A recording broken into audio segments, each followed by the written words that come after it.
Good morning बच्चों, मैं अभिषेक मिश्र PGT chemistry आज 10th क्लास के लिए वीडियो लेकर। एग्ज़ाम ख़त्म हो गए आप लोगों के और उम्मीद है कि आप सबके एग्ज़ाम अच्छे गए होंगे और कोरोना से भी बचने के लिए आप लोग उचित प्रिकॉशंस ले रहे होंगे, सोशल डिस्टेंसिंग का पालन कर रहे होंगे, मास्क पहन रहे होंगे। टॉपिक पर आते हैं तो हमारा जो चैप्टर चल रहा था carbon and its compound, carbon के बारे में बताया गया था आपको कि हमेशा कोवेलेंट बॉन्ड बनाता है, ढेर सारे कंपाउंड बनाता है, इसकी वैलेंसी 4 होती है। अब इस चीज़ को समझिए, आज का जो टॉपिक हमारा है वो है, अच्छा यहाँ पढ़ाने का एक मोटिव ये भी है कि हमारे पास अभी स्टैंड मोबाइल का कृष्णा सर के पास था, वो अभी यहाँ नहीं है और स्कूल की तरफ से हमें कोई मोबाइल का स्टैंड नहीं दिया गया है, इससे हम क्लास में वीडियो बनाने में असमर्थ हैं। इसलिए हम बैठकर एक वीडियो बना रहे हैं आपके लिए ताकि आपको बात समझ में आ जाए। टॉपिक भी ऐसा है कि इसको नॉर्मली समझाया जा सकता है, भाई बोर्ड की उतनी ज़रूरत नहीं है, लेकिन अगर होता है मोबाइल स्टैंड तो मैं बोर्ड पे ही क्लास लेता, फिर आपको उसमें ही समझाता। हमारा टॉपिक चल रहा था कार्बन कंपाउंड्स में, जो आज का टॉपिक है एलोट्रॉप्स। एलोट्रॉप्स ऑफ कार्बन और हाइड्रोकार्बन क्या होता है और उसके टाइप्स क्या होते हैं, यही 2-3 बातें करनी है हमें। एलोट्रॉपी एक फिनोमिनॉन है जिसमें एक एलिमेंट है, वो अलग अलग फिजिकल स्टेट में एग्जिस्ट करेगा। तो the ability of an atom to exist in more than one form is called allotropy and the different forms are called allotropes. अब इसके बारे में एक छोटी सी बात बताएं कि कार्बन के 3 एलोट्रॉप्स हैं, एक डायमंड, एक ग्रेफाइट और एक है Buckminster fullerene, BUCKMINSTER FULLERENE। Graphite और डायमंड तो आप अच्छे से जानते होंगे, 8th क्लास में भी पढ़ा होगा, 9th में भी पढ़ा होगा, छोटी क्लासों में इसके बारे में इंफॉर्मेशन है। बकमिंस्टर फुलरीन एक तीसरा एलोट्रॉप्स है कार्बन का। एक बात ध्यान रखिएगा कि जो एलोट्रॉप्स होते हैं वो फिजिकल प्रॉपर्टीज़ तो अलग अलग शो करते हैं, लेकिन वो केमिकल प्रॉपर्टीज़ सेम शो करते हैं। यानी चाहे कार्बन का डायमंड हो, चाहे ग्रेफाइट हो, चाहे बकमिंस्टर फुलरीन हो, अगर वो ऑक्सीजन से रिएक्शन करेगा, in all cases we will write the chemical reaction C+O2 = CO2। C is maybe diamond, maybe graphite, maybe buckminster fullerene। तो केमिकल रिएक्शन सेम होती हैं, फिजिकल प्रॉपर्टीज अलग अलग होती है, ये आपको समझना। कार्बन के जो 2 स्पेशल एलोट्रॉप्स हैं, डायमंड और ग्रेफाइट्स, इनके डिफरेंस एग्जाम में अक्सर आ जाते हैं और बच्चों को समझना चाहिए कि इन दोनों में क्या क्या डिफरेंसेस हैं, क्यों हैं। इनकी डिटेल्ड स्टडी आपको 11th क्लास में मिलेगी, फिर भी मैं कुछ बातें बताता हूँ। Diamond is the hardest substance known, आपको अच्छी तरह पता होगा, मेटल और नॉन मेटल में पढ़ा था कि नॉन मेटल कार्बन का allotrope diamond hardest substance known, सबसे ज़्यादा हार्ड होता है, मेटल से भी हार्ड होता है, और ग्रेफाइट सॉफ्ट होता है। डायमंड में कार्बन का एक एटम 4 डिफरेंट कार्बन एटम से सिंगल बॉन्ड के थ्रू जुड़ा रहता है, टेट्राहेड्रल ज्योमेट्री में। और ग्रेफाइट में each carbon atom is bonded with 3 other carbon atoms, leaving 1 electron free. This free electron makes the graphite good conductor of electricity, जबकि diamond electricity conduct नहीं करता क्योंकि उसमें कोई इलेक्ट्रॉन फ्री नहीं होता। डायमंड इलेक्ट्रिसिटी कंडक्ट नहीं करेगा, ग्रेफाइट करेगा। डायमंड में फ्री इलेक्ट्रॉन नहीं होंगे, ग्रेफाइट में फ्री इलेक्ट्रॉन होंगे। और डायमंड का जो यूज़ है ज्वेलरी बनाने में किया जाता है, ग्लास कटर के रूप में किया जाता है। ग्रेफाइट का इस्तेमाल पेंसिल की जो लीड होती है उसको बनाने में किया जाता है। और एनोड कैथोड का जो इलेक्ट्रोड होता है वो आपका ग्रेफाइट से बनता है।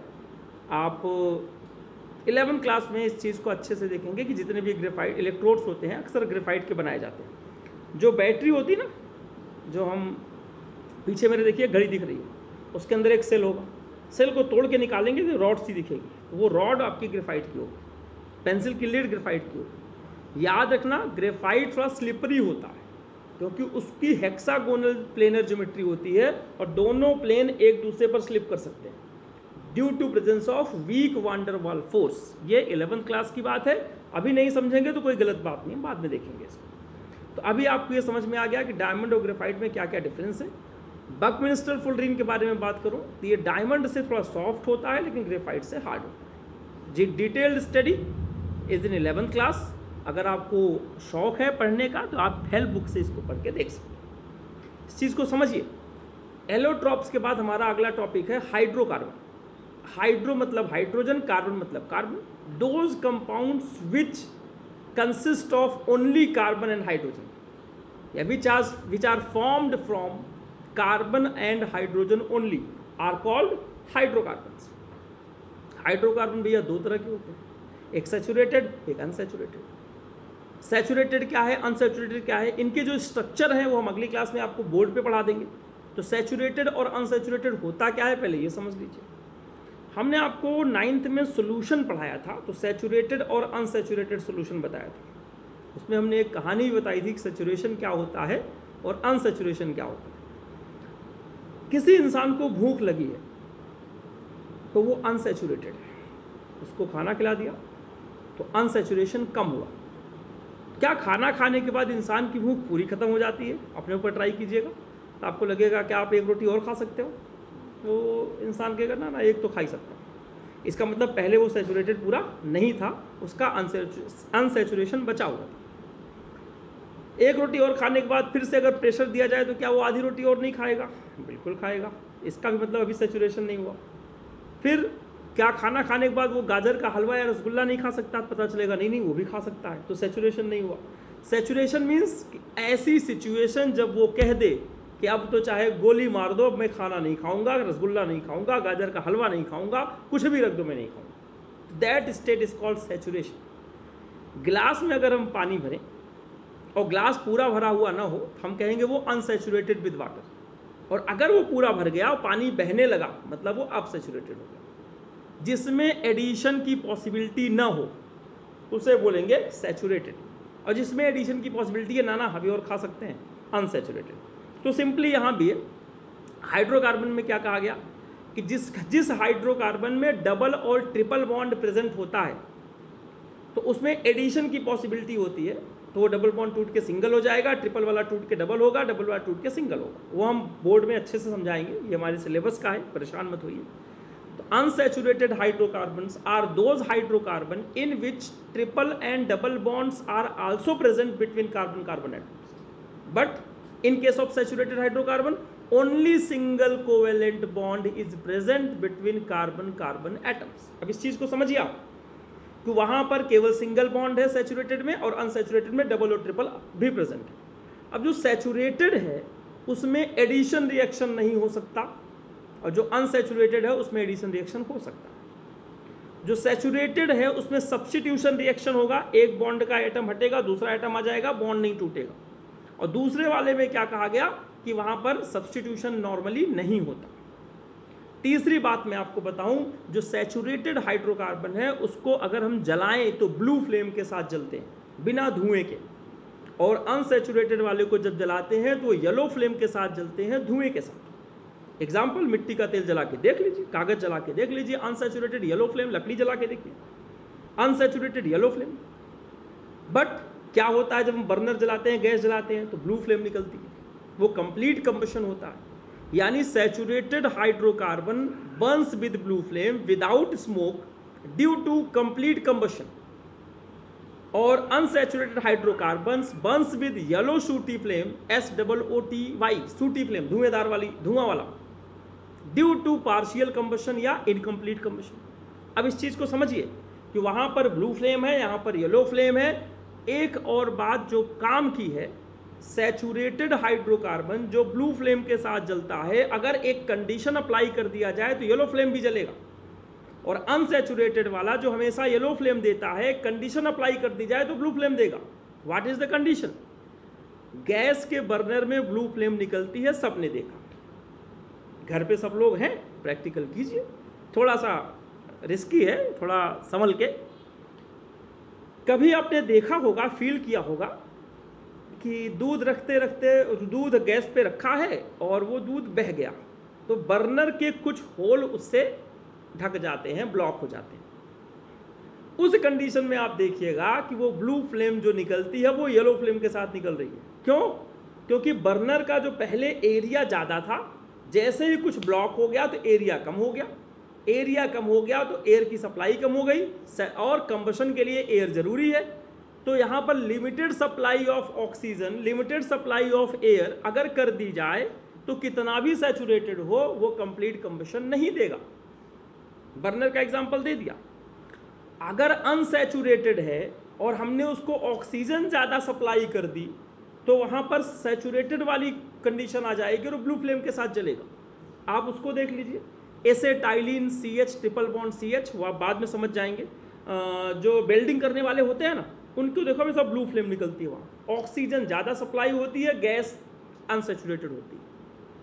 तो ज़्यादा सप्लाई अगर ऑक्सीजन करेंगे, सफिशिएंट सप्लाई ऑफ ऑक्सीजन करेंगे, एक्सेस सप्लाई ऑफ ऑक्सीजन करेंगे, तो जो अनसैचुरेटेड हाइड्रोकार्बन है it will undergo complete combustion and give blue flame without smoke. और सैचुरेटेड वालों को बता दिया कि अगर लिमिटेड सप्लाई कर दी जाए तो वहाँ भी येलो फ्लेम आ जाएगी। येलो फ्लेम के एग्जाम्पल आपने देखे, लकड़ी जलाने वाला, केरोसिन जलाने वाला। अरे स्टोव देखिए, कई बच्चों के घर में स्टोव अब भी होगा। जब शुरू में हम जलाते हैं तो देखिए येलो फ्लेम के साथ जलता है, दैट मीन्स कि वही केरोसिन अभी अनसैचुरेटेड येलो फ्लेम के साथ जल रहा है ना। लेकिन यही अनसैचुरेटेड जब हम गैस को अच्छे से जला देते हैं और वो पूरे फ्लो में जलता है तो वो ब्लू फ्लेम निकलती है वहाँ से। क्यों? क्योंकि ऑक्सीजन की सप्लाई वहाँ पर उसको सफिशिएंट मिल जाती है। तो दिस इज द रीज़न। अब आपको समझ में आ गया होगा कि मैंने क्या डिस्कशन किया। आज की क्लास में हमने सिर्फ बताया एलोट्रॉपी क्या है, कार्बन के कितने एलोट्रॉप्स होते हैं, डायमंड ग्रेफाइट, बकमिंस्टर प्रोटीन का थोड़ा कंपैरिजन किया, और ये डिस्कस किया कि हाइड्रोकार्बन की डेफिनेशन क्या है, और सैचुरेटेड हाइड्रोकार्बन और अनसैचुरेटेड हाइड्रोकार्बन क्या होता है, और कंबशन इनका कैसा होता है, किस तरीके से अपनी कंबशन रिएक्शन देते हैं। तो अगली क्लास में हम क्या बात करेंगे। अच्छा, एक और पॉइंट रह गया, सैचुरेटेड का जो एग्जाम्पल है जिसमें कार्बन और कार्बन के बीच में केवल सिंगल बॉन्ड होता है, उसका एग्जाम्पल एल्केन है, ALKANE। और जो डबल और ट्रिपल बॉन्ड वाला है अनसैचुरेटेड, तो डबल बॉन्ड वाले को एल्कीन कहते हैं, ALKENE। स्पेलिंग मिस्टेक नहीं होनी चाहिए, उसमें ANE था, इसमें ENE है। और ट्रिपल बॉन्ड वाले को बोलते हैं ALKYNE, एल्काइन। तो ये आप समझिए, समझने वाली बात है। एल्केन सैचुरेटेड, एल्केन और एल्काइन अनसैचुरेटेड हाइड्रोकार्बन की कैटेगरी में आते हैं। यही आज हमने बताने की कोशिश की है।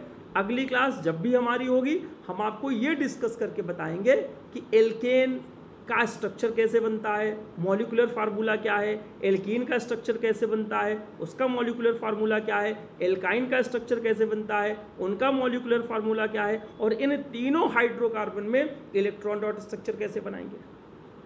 इसके जस्ट बाद कुछ लाइन चेन हाइड्रोकार्बन होता है, कुछ ब्रांच वाला हाइड्रोकार्बन होता है, कुछ रिंग वाला हाइड्रोकार्बन होता है। हर केस में सैचुरेटेड अनसैचुरेटेड अलग अलग होगा। तो इन सब के बारे में थोड़ा डिस्कशन करेंगे, केवल उतना ही जो हमारे सिलेबस में है, और उनका नाम लिखना भी सिखाएंगे।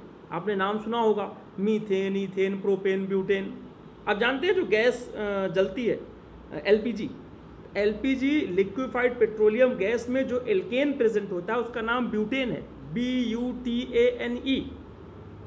और ब्यूटेन में कोई स्मेल नहीं होती, लेकिन जब एलपीजी लीक करती है तो एक स्मेल आती है।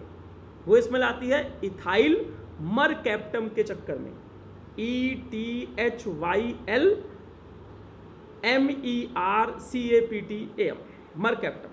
तो उसकी गंदी सी स्मेल होती है, सल्फर की स्मेल उसमें प्रेजेंट होती है, उसी के कारण हमें एलपीजी का लीकेज पता लग पाता है। तो उम्मीद है बच्चों कि आज की ये क्लास आपको सही लगी होगी और अच्छी लगी होगी। आप इसे ज़्यादा देखेंगे और अच्छे से इसको समझने की कोशिश करेंगे, नोट्स भी बनाएंगे।